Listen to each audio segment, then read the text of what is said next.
Hello' গাইছ, আমাৰ মহন্ত স্কুটিটো আজি ফিটিং হৈ যাব। গাড়ীটো ষ্টাৰ্ট হ'ল, 2 বছৰৰ মূৰত আজি ষ্টাৰ্ট দিলোঁ। এতিয়া আৰু আমি ফিটিং কৰি আছোঁ, আপোনালোকে চাই থাকক।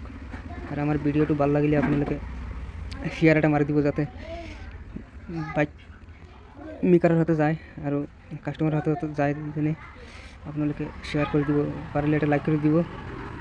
আৰু আমি ফিটিং কৰি আছোঁ, আপোনালোকে চাই থাকক কেনেকুৱা ফিটিং কৰে মহন্ত স্কুটি। আপোনালোকক দেখুৱাই আছোঁ কেনেকুৱা ফিটিং হয়। আৰু কালি আমি গাড়ী এটা বনাম। আৰু এইটো চাওক, মেচিনটো যে কালি খুলিছিলোঁ, আজি ফিটিং কৰি আছোঁ গাইছ। আপোনালোকে চাই থাকক, আজি পূৰা ফিটিং হৈ যাব মেচিনটো।